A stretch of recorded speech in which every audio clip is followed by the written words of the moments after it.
Film की शुरुआत में हम अपने हीरो सोनी को देखते हैं, जिसको गाड़ी चलाना और रेसिंग करना बहुत ज्यादा पसंद है। वो यहाँ एक गेम के अंदर आया हुआ है जहाँ वो कार चलाता है। वो अपनी टीम को जिताने के लिए किसी भी हद तक जा सकता है और रेस लगा रहा था। बाकी प्लेयर्स उसका रास्ता रोकने की कोशिश करते हैं, लेकिन वो किसी तरह उनसे आगे निकल जाता है। अब सिर्फ एक ही प्लेयर बचता है जिसके साथ भी वो कम्पीट करता है, यानी उसे टक्कर देता है, लेकिन फिर उसे हिट करके आगे निकलते हैं। वो काफी राउंड्स तक कार चलाता रहा और अपनी टीम को बहुत सारे पॉइंट्स दिलवाता है और इस तरह सोनी की मदद से उसकी टीम इस मुकाबले को जीत जाती है। लेकिन उसे नाम और शोहरत से कोई लेना देना नहीं है, उसे तो बस कार चलाने में मजा आता है। इसी वजह से वो गेम जीत कर भी ट्रॉफी नहीं लेता और अपने दोस्तों को अलविदा कहकर वहाँ से निकल जाता है। वो कपड़े धोने वाली एक दुकान पर गया जहाँ एक पोस्टर देखने लग जाता है। उसने देखा था कि मेक्सिको के एक रेगिस्तानी इलाके में रेस होने वाली है जिसमें ड्राइवर की जरूरत है। उसने इसे गौर से तो पढ़ा, लेकिन फिर ज्यादा ना सोचकर नजरअंदाज कर देता है। तभी उसके पास एक रेस मैनेजर आया जो सोनी का दोस्त ही था और ये दोनों काफी टाइम बाद मिल रहे हैं। रेस मैनेजर उसे बताता है कि मेरी एक फार्मूला 1 की टीम है जिसमें मुझे एक ड्राइवर की जरूरत है। वो कहता है कि तुम भी तो पहले फार्मूला 1 के ड्राइवर रह चुके हो, इसलिए मैं चाहता हूँ कि तुम मेरी टीम के लिए कार चलाओ और उसे जिताओ, क्योंकि मेरी टीम हार रही है। वो टॉप 10 में भी क्वालिफाई नहीं कर पा रही, यानी टीम की हालत इतनी खराब है कि पहली 10 टीमों में भी उसका नाम नहीं आ पा रहा। अगर इसी तरह चलता रहा तो मैं तो पूरी तरह से बर्बाद हो जाऊंगा, टीम बिखर जाएगी, प्लीज मेरी मदद करो। और अब सोनी कहता है ठीक है, मैं इस बारे में जरूर सोचूंगा। अब हम एक और प्लेयर जेपी को देखते हैं जो अफ्रीकन सिंगल कार को चला रहा था, क्योंकि वो रेस में होता है। पता चला कि ये भी उसी रेस मैनेजर की टीम में है जिसने सोनी को अपनी टीम में शामिल होने की बात की। यहाँ हम एक लड़की को भी देखते हैं जो कार डिजाइनर होती है। वो जेपी से पूछती है कि गाड़ी के अंदर कोई मसला तो नहीं, अगर है तो मुझे बता दो। तब उसने कहा कि गाड़ी के अंदर तो बहुत सारे प्रॉब्लम्स हैं, इसीलिए कार डिजाइनर उन मसलों को देखने लगी ताकि उन्हें दूर करके कार को रीडिजाइन कर सके और रेस को वो लोग जीत सके। हमें के पास सोनी पहुंच जाता है। कुछ लोग उसे देखकर हैरान रहते हैं, जबकि कुछ लोग तो उसे जानते भी नहीं है। लेकिन रेस मैनेजर के मन में उम्मीद जग जाती है उसके आने से कि अब वो मेरी टीम को जरूर जिताएगा। सोनी यहाँ पर सभी लोगों से मुलाकात करता है और जल्द ही रेसिंग कार के अंदर बैठ जाता है। हालांकि उसने बहुत सारी पुरानी अफगान रेसिंग गाड़ियाँ चलाई हैं, लेकिन ये मॉडर्न कार है। इसके बावजूद भी वो इस गाड़ी को बहुत अच्छे से चलाता है। वो दरअसल यहाँ पर नक्शों को समझ गया था और पूरी प्रैक्टिस करने लगता है। अब जो उस गाड़ी को टेस्ट कर रहा था तो ये गाड़ी एक जगह पर क्रैश हो जाती है, यानी कि तबाह, लेकिन ज्यादा नुकसान नहीं होता। सोनी को उसकी प्रॉब्लम पता चल जाती है, इसलिए वो बताता है कि गाड़ी स्पीड पर ज्यादा टर्न नहीं लेती, यानी कि मुड़ती नहीं, क्रैश हो जाती है। इसीलिए अब कार डिजाइनर कहती है कि मैं इस बात पर जरूर ध्यान दूंगी। अब जेपी अपनी मॉम के पास आया, वो काफी उदास है। अपनी मॉम को कहता है कि एक तो मेरी टीम जीत नहीं रही और ऊपर से सारी टीम भरी पड़ी ड्राइवर से और बुरी तरह बिखरी पड़ी है। किसी को ड्राइवर की जरूरत है ही नहीं। मेरे टीम के अंदर एक नया ड्राइवर आ चुका है जो मुझे कम्पीट कर सकता है, यानी वो मेरे साथ मुकाबला करके मुझे टक्कर दे सकता है। तो मुझे बहुत परेशानी हो रही है। इस पर उसकी मॉम कहती है कि तुम टेंशन मत लो, बस अपने आप पर फोकस करो। और अब देखते ही देखते रेसिंग की टीम भी नजदीक आ जाती है। अब हर टीम की तरह इस टीम में भी 2 ड्राइवर्स थे, एक नंबर 1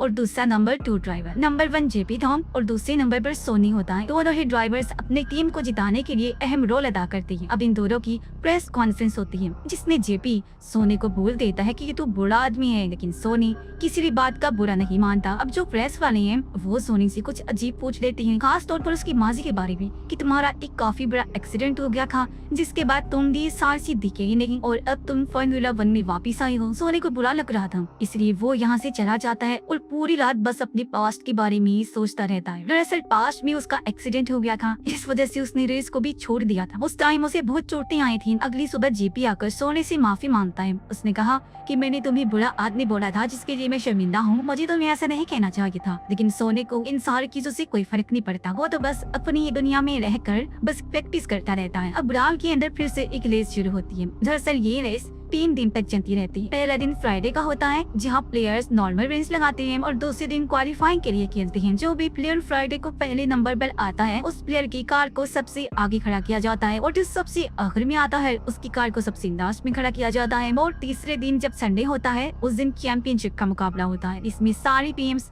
चैंपियंस बनने के लिए खेलती है।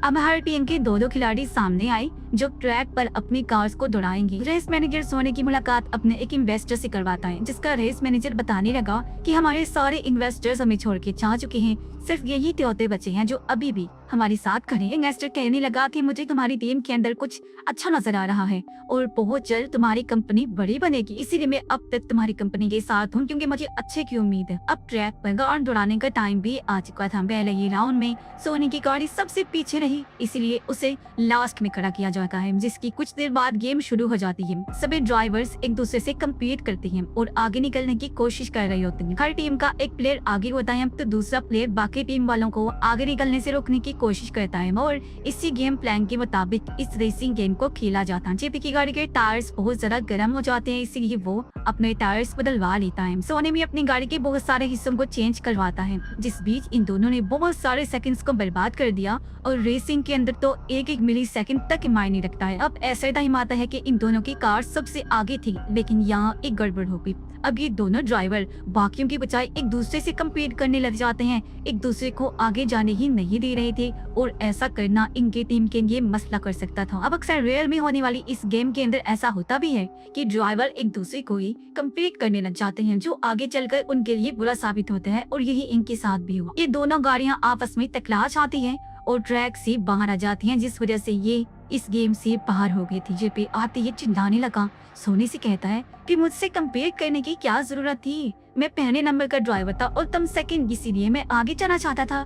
और अब इस तरह ये दोनों बुरी तरह बहस करने लगते हैं। वो ठीक कह रहा, सारी गलती सोनी की ही थी क्योंकि वो सेकंड नंबर का ड्राइवर था, इस वजह से उसे जेपी को आगे जाने देना सही था। इसलिए टीम की बाकी ऑनर्स सोनी को बोल भी देते हैं कि तुम्हें असूलों को मानना होगा, बगैर कोऑर्डिनेट और टीम वर्क के हम ये रेस नहीं जीत पाएंगे। सोनी को भी इसे बहुत बुरा लग रहा था, इसीलिए वो गैराज के अंदर आकर ठंडे पानी के अंदर लेट जाता है। इतनी ही देर में यहाँ रेस मैनेजर भी आ गया। उसे कहता है कि तुम्हें वो नहीं करना चाहिए था और तुमने तो मेरी कार को भी बर्बाद करके रख दिया। मुझे तो लगता है तुमने ड्राइवर को भी भगा दोगे, फिर मेरे पास कुछ भी नहीं रहेगा, समझने की कोशिश कर रहा हूँ। इस पर सोनी कहते हैं कि तुम टेंशन ना लो, वहाँ जो ड्राइवर है उसे अभी भी बहुत कुछ सीखने की जरूरत है। साथ ही वो ये भी पूछता है कि जो तुम्हारी कार डिजाइनर है यार, मुझे बहुत अच्छी लगती है, बताओ क्या वो शादीशुदा है या उसकी डिवोर्स वगैरह हो चुकी है। ये सुन रेस मैनेजर कहते हैं, अरे यार ये कैसा सवाल है, देखो ये चक्कर बक्कर यहाँ नहीं चलेंगे, ठीक है ना। इतना बोलकर वो यहाँ से चला। कुछ देर बाद सोने में यहाँ से बाहर आकर कार डिजाइनर से मिलता है, जो गाड़ी के पार्ट्स को डिजाइन कर रही थी। सोने उसे कहते हैं कि मैं तुमसे बहुत जरूरी बात करना चाहता हूँ और वो उसे कॉफी शॉप पर मिलने के लिए बुलाता है। जब ये दोनों मिले तो बात शुरू करते हैं। कार डिजाइनर कहती है कि तुम मुझसे क्या जरूरी बातें करना चाहते हो। वो कहता है कि तुम्हें कार को रीडिजाइन करना चाहिए। उसने जवाब दिया, मैं ऐसा काम क्यों करूँ, हम एक टीम वर्क है और बिना पूछे मैं किसी से कोई काम नहीं करती। और हाँ, हर जगह तुम्हारी चर्चे हैं, सभी लोग जानना चाहते हैं कि तुम फार्मूला 1 में वापस क्यों आए हो। और वो जानने लगी, कहती है सुने मेरी बात, जब तुम रेस को खत्म कर दोगे ना तो मैं भी तुम्हारी बात मान लूंगी। इतना बोलकर वो यहाँ से चली जाती। दोनों प्लेयर अपने अपने तरीकों से प्रैक्टिस करना शुरू कर देते हैं। एक कोई तरीका अपनाता है तो दूसरा कोई। अब टीम वाले एक मीटिंग बिठाते हैं जिसमें वो प्लान बना रहे थे कि कैसे रेस को जीता जाए। अब इस रेस में 52 लैप होने वाले थे, यानी कि गाड़ियाँ एक ही ग्राउंड का 52 बार चक्कर लगाने वाली थी और इन्हें किसी तरह 52 लड़े चक्कर तक सबसे आगे निकलना था। और फिर कुछ देर बाद रेस स्टार्ट हो जाती थी, जहाँ दोनों ड्राइवर्स बहुत अच्छे से अपनी अपनी गाड़ी ट्रैक पर दौड़ा रही थी। सोनी अपनी गाड़ी के टायर चेंज करवाने के लिए लाता है। अब गाड़ी के अंदर 2 तरह के टायर्स लगाए जाते हैं, एक सॉफ्ट यानी कि नरम और दूसरा हार्ड यानी कि सख्त। सोनी चाहता है कि उसकी गाड़ी के अंदर सॉफ्ट टायर डाले जाएं। अब सॉफ्ट टायर से स्पीड तो बहुत तेज बढ़ती है, लेकिन वो जल्दी खराब हो जाते हैं। यहाँ के ऑनर इसकी इजाजत नहीं दे रहे थे, लेकिन सोनी के बार बार कहने पर गाड़ी के अंदर सॉफ्ट टायर डाल दिए जाते हैं और वो गाड़ी को यहाँ से लेकर चला जाता है। तो काफी सारे राउंड लगाने के बाद एक दूसरे के साथ सही कोऑर्डिनेट से उनके टीम टॉप 10 में क्वालिफाई करती है। पर ये तो पहला राउंड था, लेकिन फिर भी ये सभी खुश हैं क्योंकि इनके टीम टॉप 10 में आई है। टॉप 10 में आना मतलब एक्स्ट्रा पॉइंट्स मिलना। रात को सोनी यहाँ से कार डिजाइनर के पास चला जाता है। वो कहने लगी कि तुम्हारे कहने के मुताबिक मैंने कार को रीडिजाइन कर दिया है। वो अपने बारे में भी बताती है कि मैंने पहले भी कार को रीडिजाइन किया था। जब मेरी शादी हो गई थी तो मैंने मेरे आइडियाज मेरे हस्बैंड को दिखाई, जिस वजह से मेरी शादी टूट गई क्योंकि उसे मेरे आइडियाज बिल्कुल भी पसंद नहीं आए थे। इसीलिए मैं भी ये रेस जीतना चाहती हूँ। अब दूसरी रेस क्वालिफाइंग शुरू हो जाती है। जेपी अभी भी टॉप 10 टीम में चल रहा है और सोनी बाकी कार्स को अपने पीछे रोके हुए है और इस तरह से दोनों कड़ी मेहनत करते हैं अपनी टीम को जिताने के लिए। जो मुमकिन कोशिशें थी उन्होंने वो समझी, इस वजह से इनकी टीम चौथे नंबर तक आ गई। लेकिन रेस अभी भी बाकी। धीरे धीरे जेपी की गाड़ी पहले नंबर पर आ जाती है, लेकिन जब वो एक टर्न लेने लगता है तो उस वजह से उसकी गाड़ी पलट जाती है। जो बहुत दूर जाके गिरी उसमें आग लग जाती। सोनी उसके पीछे पीछे ही था। वो जल्दी से आगे बढ़ा, गाड़ी की आग को बुझाता है और अपने टीममेट को बचा लेता है। इस हादसे के बाद जेबी की मॉम सोनी को बहुत बातें सुनाती है कि तुम्हारी वजह से मेरी बेटी की जान खतरे में थी। तुम मुझसे वो काम करवा रहे थे जो वो कभी पसंद नहीं करता। तुम उसे तेज स्पीड करवा रहे थे, लेकिन सोनी को पता है कि इसमें मेरी कोई गलती नहीं है। मैंने उसे टायर लेने से मना किया था, स्पीड कम करने के लिए कहा था, लेकिन जेपी ने उसकी बात नहीं सुनी और उसका एक्सीडेंट हो गया। लेकिन इसके बावजूद भी वो जेपी की मॉम से माफी मांगता है। सारे टीममेट बात करने लगे कि अब क्या करें, हम फिर से पीछे आ गए। लेकिन सोनी कहते हैं कि अभी भी हम रेस को जीत सकते हैं, देर नहीं हुई है। कोऑर्डिनेट के साथ ऐसा मुमकिन है। अगर हमें 100 मिलीसेकंड मिल जाएं तो हम इस रेस को जीत लेंगे। लेकिन जो जेपी है वो इस रेस में पार्टिसिपेट नहीं कर सकता क्योंकि उसके हाथ पर चोट लगी है। इसलिए अब इस रेस में बस सोनी ही हिस्सा लेता है और हर बार अपनी टीम को टॉप 9 में क्वालिफाई करवाता है। और फिर कुछ दिनों में जेपी भी ठीक हो जाता है, वो भी यहाँ रेस लगानी शुरू करता है। लेकिन इस रेस में एक बार फिर दोनों एक दूसरे के साथ कंपेयर करने लगते हैं और जेपी सोनी को रेस से बाहर करवा देता है, उसकी गाड़ी को टक्कर मारकर। सोनी अंदर आकर जेपी के ऊपर बहुत गुस्सा करता है और कहता है अगली बार ये काम मत करना,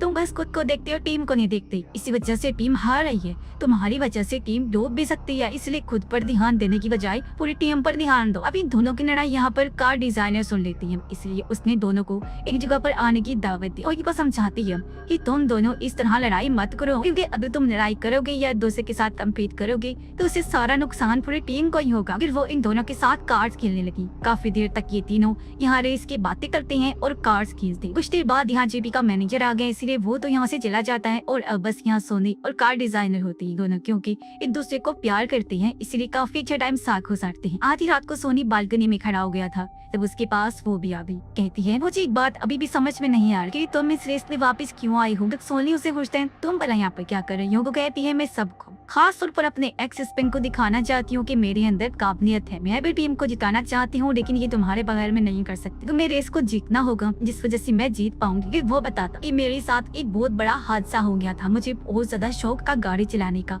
और मैं वर्ल्ड चैंपियन ड्राइवर बनने ही वाला था, लेकिन एक बहुत बुरा एक्सीडेंट हो गया जिससे मेरी हड्डियां टूट गई। यहाँ तक कि रीढ़ की हड्डी पर भी चोट आई और मैं कई दिनों तक बिस्तर पर रहा, जिसके बाद से मेरे सारे सपने टूट के मैंने कभी रेसिंग की दुनिया में कदम नहीं रखा। लेकिन मुझे पता है कि मेरे अंदर अभी भी सलाहियत है, इसलिए मैं यहाँ पर वापस आया। तब इनके पास रेस मैनेजर आता है जिससे पता है कि वो दोनों एक दूसरे से प्यार करते हैं। वो इन्हें बताता है कि गेम ऑर्गेनाइजर हमारी गाड़ियों को जब्त करने आ रहे हैं। दरअसल उन्हें कुछ जानकारी मिली है कि हमारी कार्स के अंदर कुछ मसला है। हम कार को गलत तरीके से डिजाइन करते हैं, लेकिन ये लोग उनसे कहते हैं कि नहीं, हमारे पास पेपर्स हैं, हमने कार्स को रूल के खिलाफ बिल्कुल भी डिजाइन नहीं किया, आप लोग चाहे तो देख सकते हैं।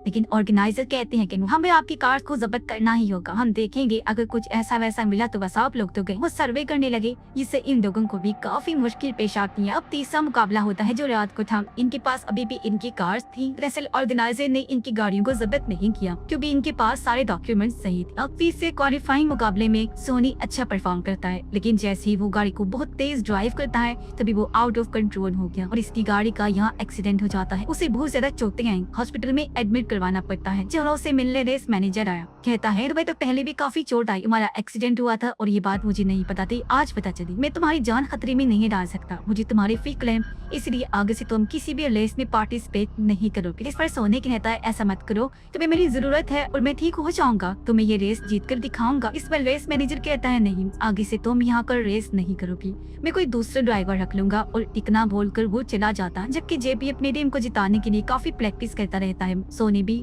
पूरी तरह से ठीक हो गया था और यहाँ से जाने वाला होता है, लेकिन तभी उसके पास कोई इन्वेस्टर आया। सोनी से कहता है कि मैं रेस की एक डील करने वाला हूँ और मैं चाहता हूँ कि तुम मेरा हिस्सा बन जाओ और इस टीम पर छोड़ दो क्योंकि मैं भी इसे छोड़ चुका हूँ। इस तरह उसने कहा ठीक है, मैं इसके बारे में जरूर सोचूंगा और वो यहाँ से चला जाता है। जब भी अपनी माम के पास आया, कहता है जब मेरा एक्सीडेंट हुआ तो वो मेरी गलती थी न कि सोनी की, क्योंकि वो मुझे बार बार बोल रहा था कि तेज स्पीड में टर्न ना लो, लेकिन मैंने उसकी बात नहीं मानी और मेरे साथ वो सब हो गया, जिससे उसकी मम को भी अपनी गलती का एहसास होता है। और फिर संडे का भी दिन आ जाता है जिस दिन चैंपियनशिप होने वाली। इन्वेस्टर भी उन लोगों के साथ बैठा हुआ था जिसके साथ उसने डील की है और वो यही चाहता है कि सोनी भी मेरे इस टीम में शामिल हो। लेकिन हम देखते हैं कि सोनी वापस आद हो जाता है पर अपनी पुरानी टीम में शामिल होने के लिए, और उन लोगों को कहता है कि मुझे एक और मौका दिया जाए, देखना इस बार मैं तुम्हें ये रेस जरूर जितवाऊंगा। इस पर मैनेजर कहता है कि मैं तुम्हें खोना नहीं चाहता, तुम्हें पहले भी बहुत ज्यादा चोटें लगी थी और अब भी लग गई है और मैं नहीं चाहता कि तुम मर जाओ। लेकिन सोनी को पता है जो बात इसने सबसे कही भी कि मेरे अलावा इस टीम को रेस में और कोई नहीं जितवा सकता, शर्त या बात। इसीलिए सभी लोग उसे वापस टीम में लेने के लिए तैयार हो जाते हैं। रेस मैनेजर ने बताया कि न जाने वो कौन था जिसने ऑर्गेनाइजर को बताया कि हमने गाड़ियां खराब रखी हुई हैं, रूल्स के मुताबिक डिजाइन कर रही हैं। लेकिन ये बात सोनी जानता है कि वो और कोई नहीं बल्कि इन्वेस्टर था। अब सब लोग तैयार हो जाते हैं। इन्वेस्टर भी देख लेता है कि सोनी तो वापस उसी टीम में चला गया है, जिससे उसे काफी बुरा लगा। रेस शुरू हो जाती है और अब इन दोनों ड्राइवर्स को कैसे भी करके अपनी टीम को जिताना होगा, क्योंकि ये चैंपियनशिप का दिन है। अब दूसरे नंबर के ड्राइवर की जो जिम्मेदारी होती है सोनी उसे बखूबी निभाता है, यानी वो जेपी के लिए रास्ता साफ करता है, दूसरे लोगों को रोकने की कोशिश करता है ताकि जेपी आगे निकल सके। और अब दोनों टीम वर्क से अपने टीम को पहले नंबर पर ले आते हैं। चिल रेस अभी भी बाकी, बीच में ये दोनों ड्राइवर अपनी अपनी कार के टायर्स को बदलते हैं और रेस काफी देर तक चलती रहती है। कभी उनके टीम 4 नंबर पर आती है, कभी 2 पर, और सोनी जेपी की बहुत ज्यादा मदद कर रहा था। बीच में 2.5 मिनट का ब्रेक आ गया। सोनी की गाड़ी यहाँ एक जगह से टकरा भी गई थी, लेकिन वो पूरी तरह से ठीक था। 2.5 मिनट के बाद फिर से रेस शुरू हो जाती है। जो लेवल्स बचे थे ये उन्हें कंप्लीट करते हैं। अब की बार सोनी उसे कहता है कि तुम मेरे पीछे पीछे रहना। तब जेपी ने ऐसा ही किया और अब इन दोनों की गाड़ियाँ सबसे आगे थी। इसे भी जेपी की गाड़ी जो दूसरी टीम मेंबर के साथ मुकाबला कर रही थी वो बाहर निकल जाती है, यानी कि वो रेस से भी बाहर हो गई थी और अब दोबारा हिस्सा जेपी नहीं ले सकता था। अब सोनी जो कि अभी भी रेस में है वो अपनी गाड़ी को फुल स्पीड से दौड़ाता है, बिल्कुल जैसे वो 30 साल पहले दौड़ाया करता था। यही लग रहा था जैसे वो हवा में उड़ रहा है। ऐसे करते करते वो सबसे आगे निकल जाता है, इतना ज्यादा कि उसके पीछे आने वाली गाड़ियां भी बहुत पीछे रह जाती हैं। और फाइनली वो अपने टीम को ये रेस जितवा ही देता है। और वो टीम पहली बार इस गेम को जीती थी, जो काफी बड़ी बात थी। हालांकि वो इतनी कमजोर टीम थी कि कभी टॉप 10 में क्वालिफाई नहीं कर पाई, लेकिन अब की बार सोनी की मदद से वो जीत जाती हैं, जिस वजह से पूरी टीम की खुशी का कोई ठिकाना ही नहीं रहता। मगर सोनी इसे ट्रॉफी का लालच नहीं था, वो इस भीड़ से निकलकर कोने में आकर बैठ जाता है। कार डिजाइनर सोने को ही ढूंढ रही थी और जब वो उसे नहीं मिला तो वो उसी जगह पर जाती है जहाँ वो अक्सर मिला करती है। आखिर उसने सोने को ढूंढ लिया। एक दूसरे से मिलकर वो बहुत खुश हुई। सोने कहता है मैं तुमसे अपने दिल की बात कहना चाहता हूँ, लेकिन एक अलग अंदाज में। उसने कहा ओ जल्द मैं दोबारा मिलूंगा। इतना बोलकर वो गुड बाय कहता है और यहाँ से चला जाता है। कुछ देर बाद वो यहाँ से मेक्सिको की उसी रेगिस्तान में गया जहाँ रेस होने वाली। वहाँ वो एक आदमी से कहता है मैंने सुना है कि तुम्हें एक ड्राइवर की जरूरत है। आदमी ने कहा कि हाँ है तो, लेकिन क्या तुमने आज से पहले कभी कार चलाई है? सोनी हंसते हुए जवाब देता है कि जी नहीं, मैंने नहीं चलाई, लेकिन मैं एक परफेक्ट ड्राइवर हूँ, बहुत अच्छी सी गाड़ी को चला दूंगा। आदमी राजी हो गया और अब वो सोनी को ड्राइवर के तौर पर चुन लेता है, यानी कि अब सोनी यहाँ भी रेस जीत कर चैंपियन बनेगा और अपना नाम मजीद रोशन करेगा। क्योंकि ड्राइव करना, रेस लगाना उसका जुनून था जिसे वो कभी नहीं छोड़ सकता। और इसी के साथ ही इस फिल्म की कहानी यहीं पर खत्म हो जाती है।